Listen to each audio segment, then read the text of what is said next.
So we're here at Gardeners'World. Gardeners'World means sapling in Welsh, and we're a community-based social enterprise based here at my family farm, Bronhael Farm, in West Wales near Carmarthen. And Steph and I together run a 1 acre no-dig agroecological market garden, and we feed 50 households-ish between the rivers Tav in the west and Towy in the east every week, with a box of freshly harvested and cut vegetables and fruits and herbs. This was kind of the logical continuation of the home garden that was already here, kind of above the polytunnel here. That was the original farm vegetable garden. So I just kind of continued from there, but this land looked very much like this pasture we have over here, kind of heavily grazed, and because of the nature of the land, it was sloping in both directions, and it's got heavy clay soil, and a lot of the good soil from the top had kind of made its way down to the bottom of the hills. So yeah, it sort of presented a lot of interesting design challenges and how to make best use of what is essentially marginal land, you know, and how to turn that into a kind of multi-tiered, productive, flourishing market garden, basically. A couple of years ago, when we had that big dry spell in the summer, we were really caught out by a lack of water, basically. We're on a well here, so the well got really low, and we suddenly found ourselves in quite an emergency situation trying to keep the crops alive. So over the last couple of years, we've been thinking a lot about how we can harness, you know, the heaps of rainwater that we get here in Wales when we do have it, and store it up in the garden. So one of those ways is that we've got a system of IBCs. These are just second-hand IBCs that you can pick up.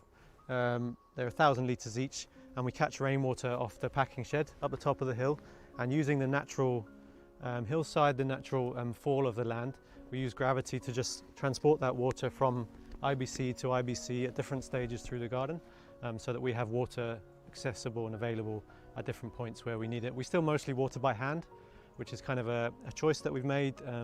For us, it's a way of kind of keeping a watch over the whole garden. It's a way of it's almost like a ceremonial thing. It's a way of us kind of feeding the plants and giving back what we take out.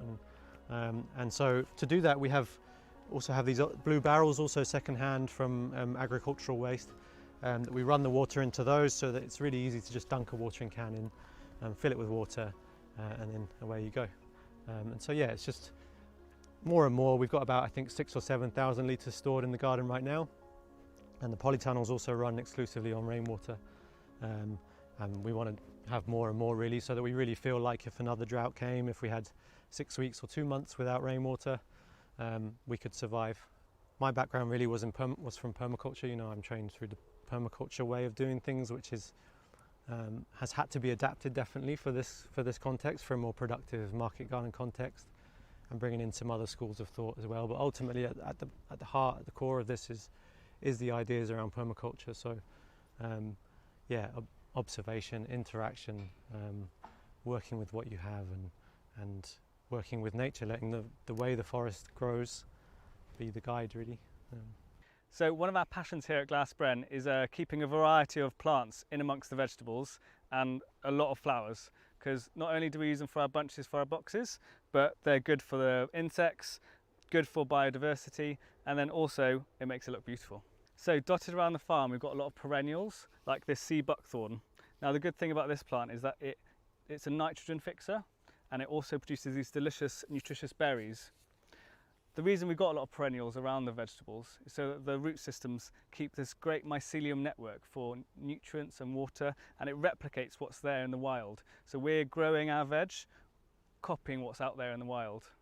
The thing that led me into doing this was kind of thinking about bigger issues in relation to the environment, climate change, biodiversity loss, and looking at why, you know, what are the core reasons behind that. And I think for me it was all about a profound disconnection from the natural world. And so for myself and in the work that we do, I wanted to do something that would bring myself back into a deep relationship with the natural world. And I think food growing and the kind of traditional life ways that are involved in it, and the way people have lived on land forever, seemed like a really simple way we could all start to reconnect with our local land and with our seed and with our foods, and and start to feel that kind of love and appreciation for the natural world that supports us and feeds us, and a way that everybody can kind of get into that together, you know. And yeah, so I started to see kind of how food growing in my own life could be my way of deepening my relationship with the natural world, but also how we could bring people onto the land and start to offer that to other people and offer it through the boxes as well, you know, the opportunity to eat with the seasons and have a connection with your local farmers and have a connection with your local soil, and do something that was regenerative in the local area, basically. So we enjoy being more intuitive with our gardening here, which means we really get to understand what our soil health is and what plants work well with each other. And so sometimes we get a bit more experimental with things. So here we've got some beetroot growing with some sweet corn, and it turned out really well. Also, what we like to do is we like to keep some of our plants going to seed. So this coriander here, not only is a good pollinator, but also is going to produce some amazing seeds for us, which we can save for next year. Yeah, so I think the main thing I've probably learned is the power of growing food together. It's like how much of a different experience farming and growing food can be if you do it with other people, if you come to rely on each other, if you come to support each other, and just how much of a different lifestyle it can be and how much healthier it can be and how much more fun and vibrant it can be. And just having time, you know, time to live and time to enjoy and time to feel in connection to this place instead of just kind of in a productivity mindset, you know, just trying to produce as much veg, you know, looking at the bottom line, but actually enjoying the experience of doing it and actually feeling like I'm in relationship with this place and I'm learning from it and it's teaching me. And I suppose the important point is that I came up from being a home grower and I just scaled up what I was doing as a home grower essentially with some tweaks and tricks and things I learned from other market gardeners. But yeah. Here at the garden we don't dig, we don't till, we don't turn the soil in any way. We operate on a no-dig system, so we have all these series of permanent raised beds basically, where we grow the food with wood chip paths in between. And the reason for that is no dig is much better for the soil, much better for the soil structure, keeping that structure in place, keeping all the life and microorganisms in place, and just adding a fresh layer of organic matter after every crop, much like the forest, the way that the forest makes soil. And yeah, it's really helping us in the way that it's much easier, it's a lot less work, it's much better for weed pressure, we have a lot less weeds, and much better for water retention, and also in terms of harvesting veg for the veg boxes, we're finding the veg comes off a lot cleaner as well, you know, we're not having to wash the crops.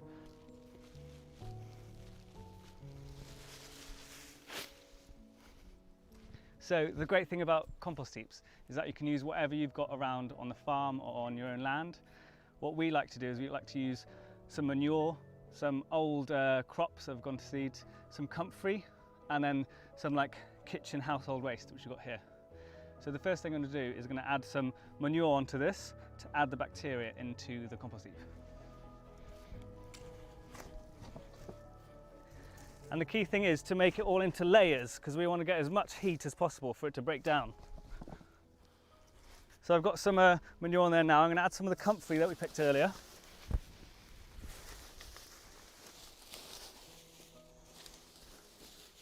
And we're lucky enough to have a lot of wood chip on this farm. And wood chip on its own is quite acidic for the ground. So what we like to do is we like to leave it for about 6 months, and then it breaks down, and then we add it to the compost heap. So the idea of this is we're going to layer it up, and there's going to be a variety of different things in there. There's going to be some green stuff, some brown, some wood chip, and then in about a month's time, you can have this beautiful, delicious compost that we can use. So what we have here is a compost heap that we made about a month ago, and it's gone through different stages of heat temperatures to really rot down everything inside. And I've got my trusted thermometer here, which I use on a regular basis for my compost heaps. I just put it in there, and this is going to show about 35 to 40 degrees, and it's really nice warm to the touch. But you want to get it to around 60 degrees a few times to get it really rotting down. Now this here is a mixture of those layers from before, and all the greenery has just has gone really, and it's just this delicious compost that we can use straight away now onto the ground. So yeah, here we are in the seed house, the Tihadai. This is where all our propagation and seed saving and seed drying happens. And seeds are really important to us here because, as you know, it's really the bedrock of the whole operation. It's where our food comes from. And I'm particularly interested in kind of the stories in seed and the people that have saved seeds in the past and have passed it on, and kind of protecting that kind of genetic diversity and protecting the stories and protecting the history embedded in the seed, and making sure that we use only open pollinated seeds, so seeds pollinated by bees and other insects, organic seeds sourced locally, to try and kind of do a little sort of small pushback against the power of the major seed companies and corporations trying to reduce seed to just a handful of varieties. We've started a seed circle recently locally with a bunch of us, so we're now hopefully working to a point where together we can save the whole spectrum of seeds without having to do them all ourselves, which makes it a bit easier in terms of isolation and just sharing the load, really. So I think people can put up barriers and limitations to them being able to get into fruit growing, or kind of become a bit fixed on the proper way to do things, and I think, one of the core takeaways for me from doing this in a more kind of intuitive, instinctual way, is that if you grow food, if you make the focus of your growing food being in relationship with the garden and observing and interacting and really just letting the garden teach you, then I think there doesn't need to be any limits, and there's no doing things wrong, because things are going to go well and things are going to go not so well, and I think you just have to, as part of accepting the reality of food growing, it's part of living with the seasons, with the changing nature of the Welsh climate here, and almost like surrendering really to something that we can't control ultimately. We're not in control. We can just try our best to understand and have a little bit of knowledge and a little bit of background to help us have the best chance of having a good crop out of the garden, but ultimately there are other forces at work. I came across this community-supported agriculture model, which is sort of where the community really invests in the project and pledges their support through the season, and sort of surrenders themselves to the seasonal nature of food growing and the challenges and rewards of farming, and comes along with you really. And I think I sort of saw in that all the ethics of permaculture encapsulated in a model.